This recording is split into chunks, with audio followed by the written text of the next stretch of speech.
Bonjour chers amis, vous qui nous suivez, vous qui nous écoutez, vous qui êtes abonnés, vous qui êtes de passage et qui cliquez juste pour entendre, recevoir quelque chose, nous vous saluons tous fraternellement en Jésus-Christ. Alors pour cette étude, nous avons avec nous le pasteur Alain Dubois. Bonjour. Que nous saluons. Nous avons aussi avec nous le pasteur Mathieu Fury. Bonjour. Et je suis sûr que nous aurons un grand moment ce soir. Mais avant d'aller plus loin, mes bien-aimés qui nous suivent aujourd'hui, j'aimerais que nous puissions prier avec l'un des pasteurs. Si pasteur Mathieu Fury voulait bien. Okay.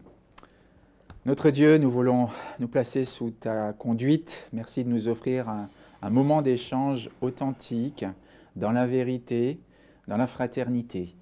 Conduis-nous sur le chemin qui mène à l'éternité. Tel est notre désir au nom de Jésus. Amen. Amen. Alors voilà que nous voyageons ce trimestre dans le livre de la Genèse. Nous avons fait de belles étapes, nous avons étudié de belles choses, mais il s'avère qu'aujourd'hui, nous allons nous arrêter sur une étape non moins importante, car il s'agit quand même de l'histoire d'un certain Joseph. Le titre de la leçon, justement, c'est « Joseph, le faiseur de rêves ». Mais avant d'aller plus loin, nous allons essayer de placer le cadre, puisqu'il faut que nos chers amis puissent nous suivre. Alors, la première question sera une question simple. Est-ce que vous pouvez nous dépeindre, en quelques mots, sans rentrer dans toutes les problématiques que nous verrons tout à l'heure, qui est ce fameux Joseph? Où sont-ils en ce moment? Que se passe-t-il réellement? Qui est ce fameux Joseph? Alors, on peut commencer soit avec Alain, soit avec Mathieu. Bon, alors, on va dire que Joseph, c'est le fils de Jacob, l'un des 12 fils de Jacob. Il est donc le fils de Rachel, la femme préférée de Jacob, du patriarche. Donc, on va dire déjà demi-frère des 10 autres. Et son autre frère, c'est Benjamin. Il a une caractéristique, c'est qu'il est le préféré de son père, comme sa mère était la préférée.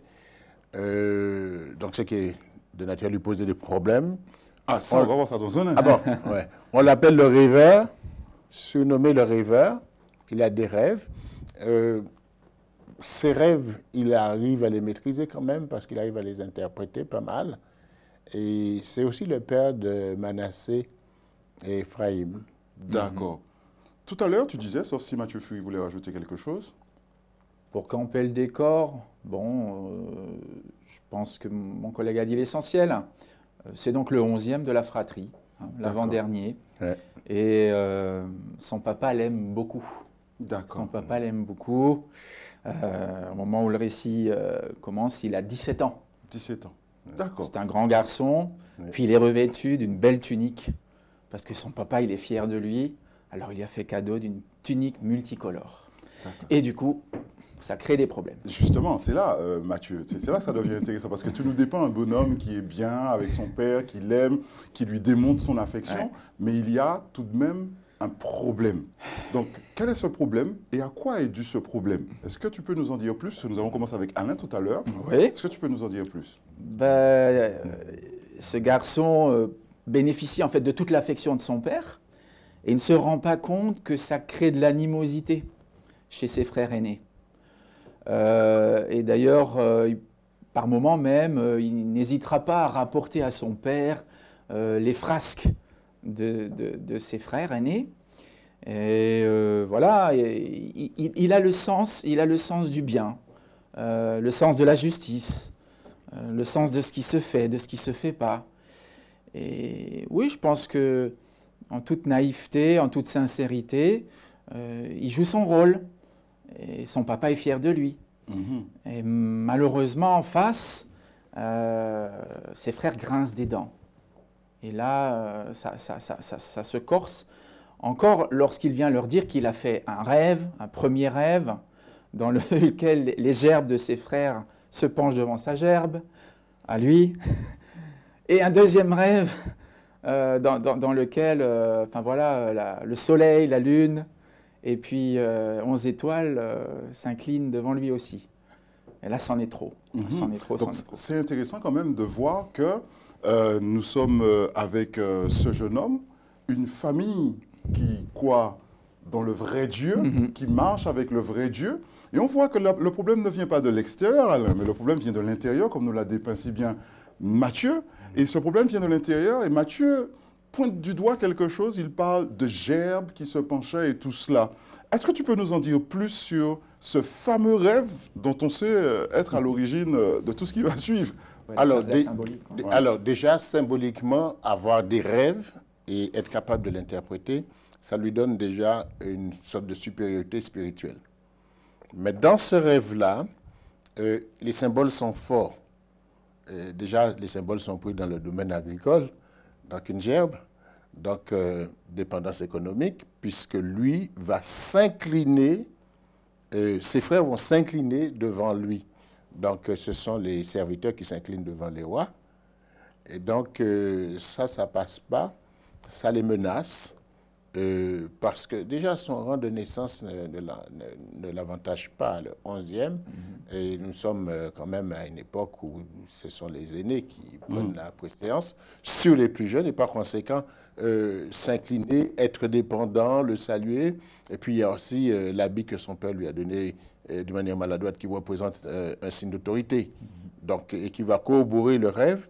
Et dans ce rêve, il y a quand même la lune, il y a quand même les étoiles, les 12 étoiles, la lune, et il y a le soleil qui représente le papa, la lune qui représente la maman, Et les 11 étoiles. et les 11 étoiles. Et donc, ses frères n'ont que trop bien compris le rêve, et ça les exacerbe. Et il me semble que le rêve se répète. Le rêve se répète, oui, puisque il a eu... D'abord les gerbes et ensuite Oui. les astres. Oui. Mais dans la symbolique, le rêve se répète. Oui.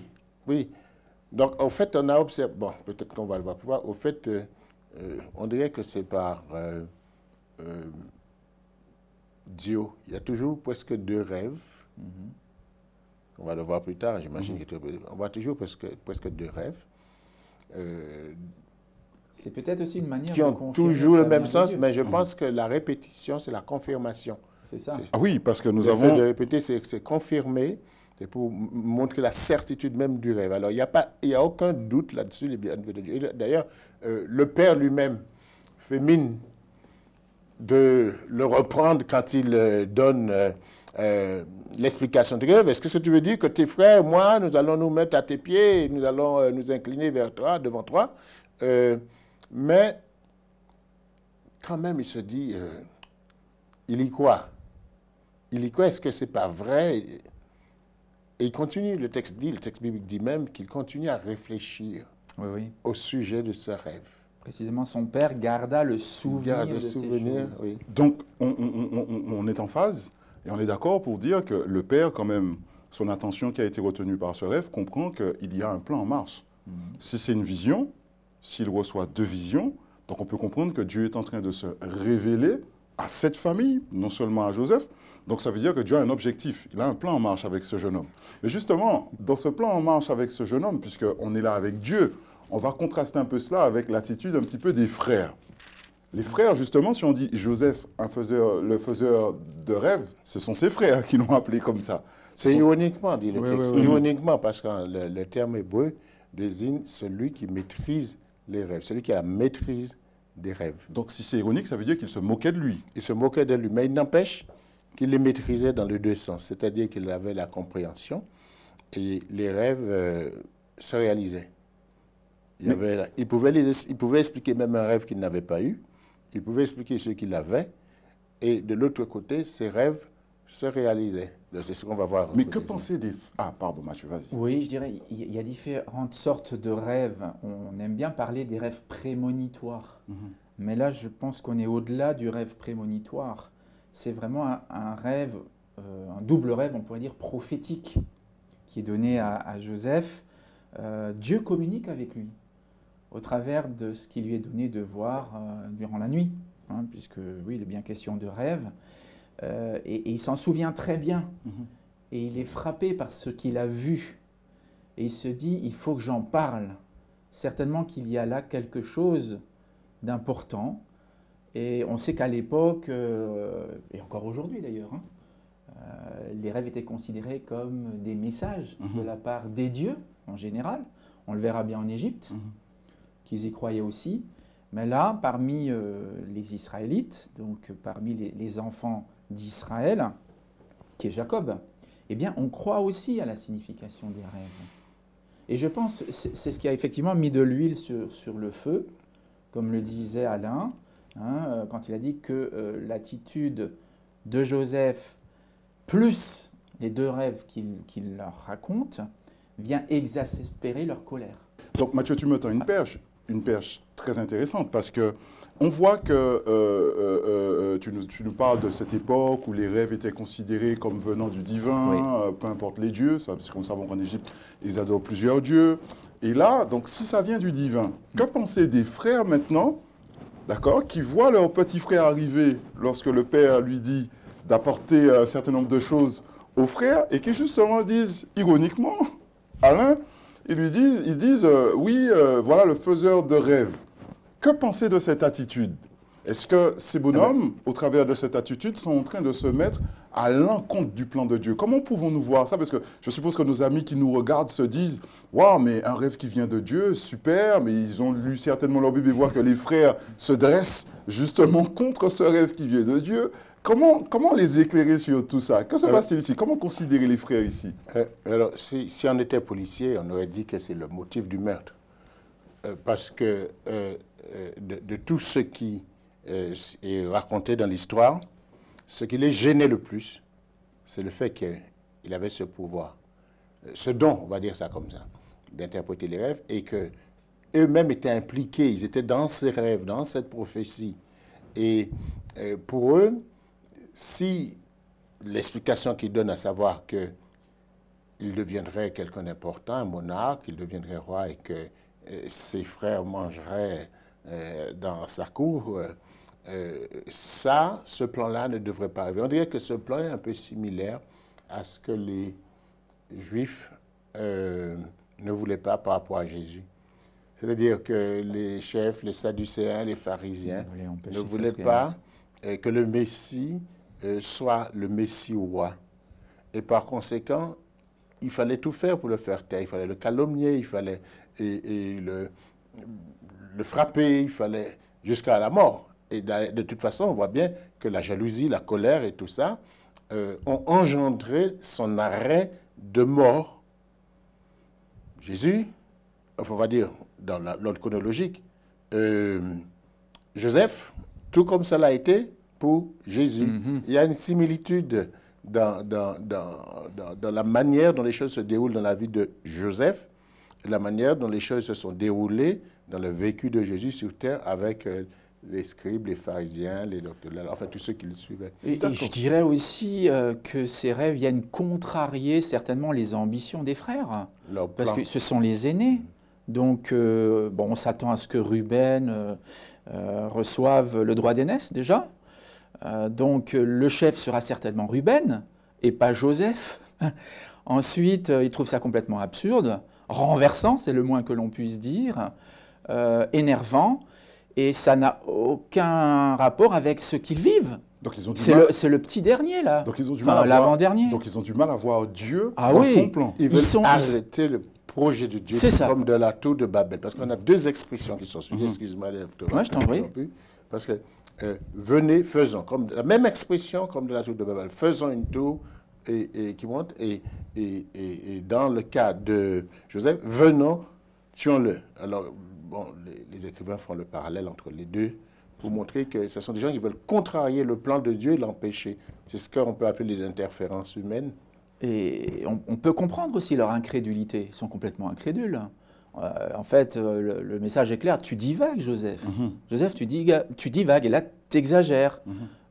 Tu es un peu fils à papa, ça on le savait déjà. Non, mais alors là, franchement, tu aurais pu te retenir. Mais tu sais... tout vous se faire détester. Tu sais, justement, mais moi j'ai un petit frère, d'accord? De ce que j'ai grandi avec lui, combien de fois je l'ai détesté, mon petit frère? Mais jamais je n'ai pensé à le tuer. Quand même, donc maintenant, je veux faire justement un point sur deux frères qui jouent un rôle. Nous avons Judas et nous avons Ruben. Que pensez-vous de ça? Parce que d'un côté, on a Ruben qui dit, bon, on le jette dans une citerne et on va attendre de voir un peu à quelle sauce on va le manger. Et vous avez Judas qui lui fait un autre type Un peu d'intervention plus malin. qui, justement, va lui sauver la vie à ce fameux Joseph. Qu'est-ce que vous pouvez nous dire par rapport à cela? Surtout, sachant que si vous avez compris que si on parle de ça, on va certainement faire un crochet par Tamar. Oui. Donc, Je sais que pensez pas, déjà de on ces n'est deux pas frères? encore là. Alors, bon, alors, ce que je constate, c'est que j'ai lu certains commentaires, on veut donner le bon rôle à Judas. Mais je me permets de dire qu'il y a aussi une autre approche. Parce que Ruben, si Judas a pu agir, c'est parce que Ruben a su le préserver de la mort dès le départ. Parce que il y a ce qui est le commentaire et le texte. Le texte biblique dit que Judas, dans Genèse 37, n'a pas voulu qu'on le frappe à mort. Il n'a pas voulu qu'on lui donne la mort. Et le terme revient 3 fois dans le texte biblique par rapport au fait de ne pas le frapper à mort, de ne pas le tuer, de préserver sa vie. Judas a voulu le jeter et dans le commentaire biblique, le narrateur du texte dit, avec l'intention de retourner le chercher pour le rendre à son père. C'est écrit dans le texte même. Donc, je pense qu'il n'y a pas plus de mérite chez Judas que chez Ruben, mais il y a une contingence d'éléments, un ensemble d'éléments contingents de la providence divine, mais Judas, même si par ailleurs, on va voir, il va jouer d'autres rôles, mais là, pour moi, c'est un marchand d'esclaves. C'est un homme qui a... Enfin, Judas, ils ont la propension du mercantilisme. Il le vend pour 30 pièces d'argent. Après, celui qui a le même patronum que lui, il va vendre son maître pour 30 pièces d'argent.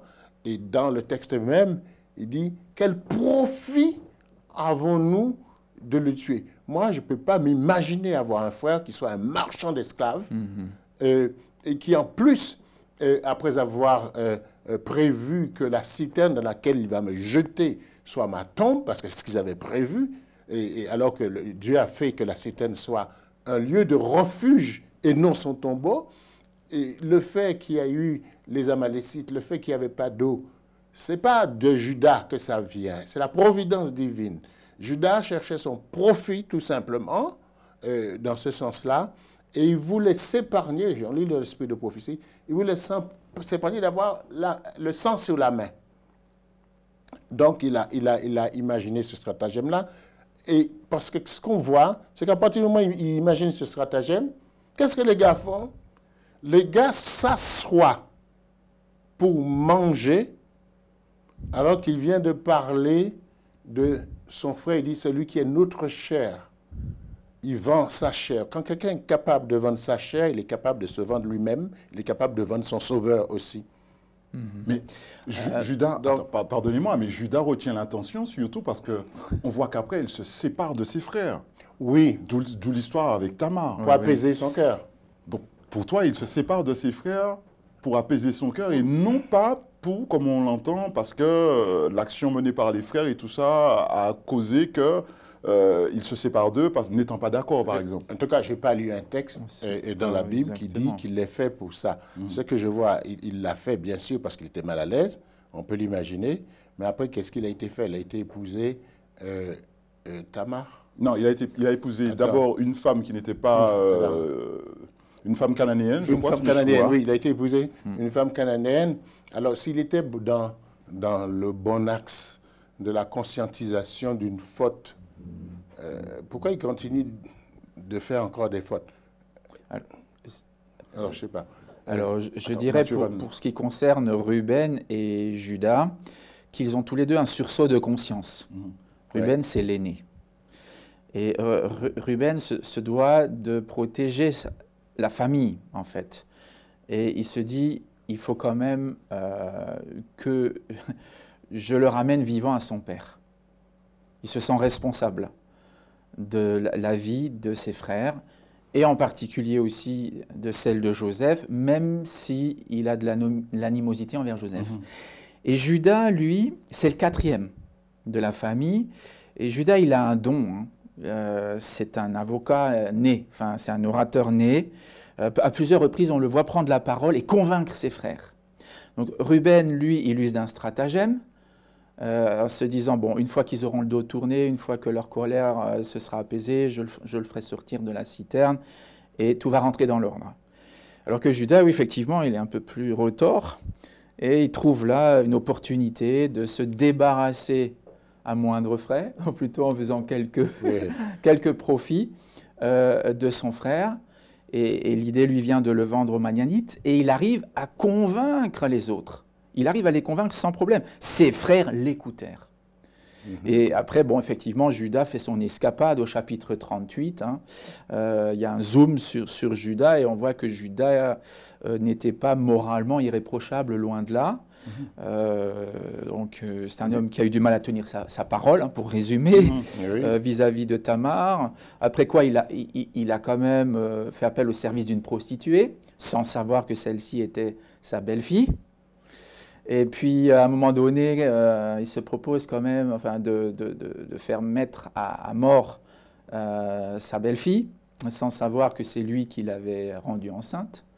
Bon, donc on découvre quand même des hommes qui sont loin, à ce moment-là en tout cas, de représenter leur Dieu sur la terre. Mais c'est surprenant, j'aime bien quand tu dis ils sont loin de représenter leur Dieu sur la terre. Quand on analyse les premiers chapitres du livre de Matthieu, si mes souvenirs sont bons, où nous avons la généalogie de Jésus-Christ, au verset 3, si mes souvenirs sont bons, ou un petit peu plus bas, on retrouve cette fameuse Tamar qui s'est fait passer pour une prostituée, à qui Judas a dit « allons avec moi ». Parce que pour moi, cette phrase est importante, c'est Judas qui dit « allons avec moi à une prostituée », sachant que c'est une prostituée. Donc on voit bien que, comment considérer ça? Tiens, j'ai envie de vous demander, de voir que cette même femme, alors qu'aujourd'hui, cette femme aurait été radiée de nos églises, Judas, je ne sais pas à quelle sauce on l'aurait mangé, et pourtant Dieu, lui, permet que ces noms figurent justement dans la généalogie de Jésus-Christ. On parle même du lion de la tribu de Judas. C'est ça le plus fou. Tu as bien fait de dire Dieu. Parce qu'au fait, le juge arbitre, c'était Judas, puisque c'est lui qui a proposé la sentence. Et c'est parce que lui-même, il était mal à l'aise, il était coupable, que cette femme n'a pas été brûlée vif en public. C'est parce qu'il était coincé, on avait là son bâton, son seau, et puis son cordon. Donc, il était contraint de l'épargner. On peut dire que c'est la providence divine. Et moi, je vois toujours la providence divine dans tout ce qui se passe là, parce qu'il s'agit de ça, qui a inspiré cette femme à lui demander ses objets de preuve. Sans ça, cette femme aurait été lapidée, puisque c'est lui qui avait déjà prévu la sentence avant même que le jugement soit instruit.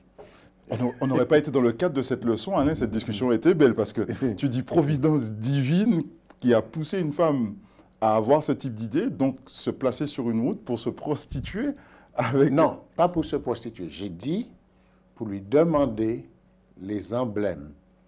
Parce que quand tu dis cette femme se prostituer, là, on peut voir plutôt la main humaine qui utilise son libre arbitre pour contrecarrer le plan divin ou pour précipiter le plan divin. Mais il y a beaucoup d'hommes et de femmes dans la Bible qui ont cette posture. Donc ça met en avant que Dieu peut partir d'une situation, peut utiliser une situation catastrophique et chaotique dès le départ pour en faire quelque chose de bien.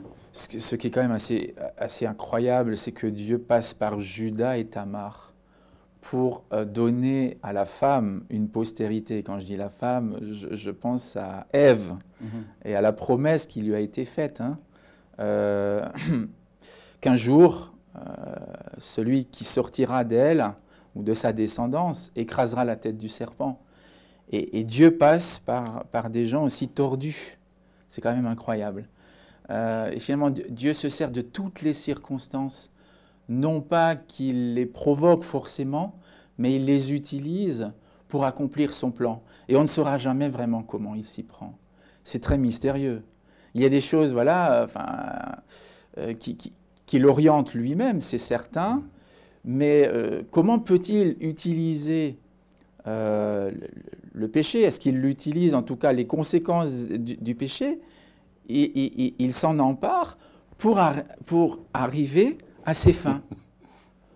la naissance du Sauveur. Super. Je ne crois pas que Dieu utilise le péché, mais il n'a pas son pareil, il n'a pas son pareil à changer un acte mauvais en ce qui est bon. Ouais. C'est-à-dire, toute chose ne concourt pas au bien de ceux qui aiment Dieu, mais Dieu fait concourir toute chose au bien, non pas de tout le monde, seulement au bien de ceux qui l'aiment. C'est ça. Sur ces quelques mots, quand même, il faut... Oui, il faut qu'on conclue. Et moi, ça me fait reprendre une idée d'Alain, quand il dit, on peut faire un parallèle entre Joseph, ou cette histoire unique, et le Christ. Finalement, c'est à travers ceux qui ont persécuté Jésus, à travers ceux qui l'ont méprisé, qui l'ont flagellé, qui l'ont cloué sur une croix, que l'acte le plus incroyable, finalement, a pu, enfin, l'événement le plus incroyable a pu se produire. C'est la mort du Fils de Dieu pour le pardon, finalement, de l'humanité, potentiellement. C'est renversant. Jésus, Alors, on va quand même entamer notre conclusion, parce qu'on voit que Joseph a vécu tous ces périples. Il se retrouve finalement en Égypte, il se retrouve chez Potiphar. Pour ceux qui connaissent l'histoire, il se retrouve en prison. Finalement, à la prison, il rencontre deux hommes. L'un à qui il va dire « tu vas mourir », l'autre à qui il va dire « le roi va de nouveau faire appel à toi ». Il se retrouve premier ministre du roi. Hein. Donc on voit de ce bonhomme qui était ironiquement interpellé par ses frères comme étant le faiseur de rêves. Aujourd'hui, il se retrouve premier ministre et ce fameux rêve se réalise. Parce qu'on voit que ses frères devront se retrouver devant lui. Mais ma question est aujourd'hui, maintenant qu'on considère cela, c'est notre conclusion, donc je vais vous demander à chacun de pouvoir s'exprimer là-dessus. Avec quoi nos amis auditeurs qui nous ont entendus, qui ont écouté cette histoire, qui ont vu toutes ces choses que nous avons mis en avant, avec quoi devraient-ils partir après avoir entendu ces quelques mots sur cette histoire? On va commencer avec Mathieu, ou celui qui se sent le plus à l'aise pour commencer. Alors, moi je dirais, il ne faut jamais désespérer de rien. Notre Dieu est extraordinaire, il est tout-puissant, il gère les circonstances. Et vous savez, actuellement, on s'inquiète de la guerre qui a lieu en Ukraine.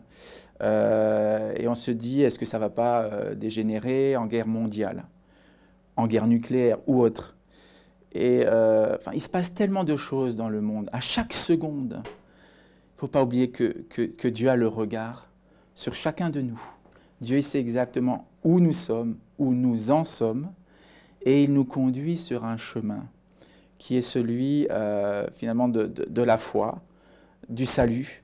Il nous attire à lui malgré tout, malgré nos erreurs, malgré nos péchés, malgré les guerres, malgré les violences, malgré les crimes, malgré l'esclavagisme, malgré tout ce que vous voulez, le racisme, toutes les horreurs de ce monde. Dieu, il avance. Et son plan avance. D'accord. Alain? Alors, bon, il y a plusieurs conclusions, mais on va être court. Alors, je dirais que, tout comme le dessin d'un cours d'eau, d'un fleuve, c'est d'arriver à la mer, malgré les méandres, malgré les rocheuses, les barrages, les vases, enfin les milieux marécageux, malgré les contours qu'il peut prendre, dès qu'un homme a choisi de servir Dieu, dès qu'il a choisi de faire de Dieu son GPS, sa boussole, eh bien, s'il accepte d'avoir un petit peu d'humilité et puis d'être attentif à la parole de Dieu, rien ne peut faire échouer le plan que Dieu se réalise, de le faire réaliser, soit par lui, soit pour lui. Et cette personne, à son tour, devient le centre, le réceptacle d'une bénédiction à la fois pour lui-même, pour sa famille, son village, son peuple, la nation et le monde. J'ai envie de dire amen avec nos chers amis abonnés, nos chers amis qui nous visitent, d'autres qui sont là de passage mais qui se sont arrêtés et qui ont écouté cette leçon. Je vous remercie beaucoup. Je vous invite à vous abonner car nous avons encore de plus belles choses pour vous à venir. Mais d'ici là, prenez soin de vous et que Dieu vous garde. À bientôt.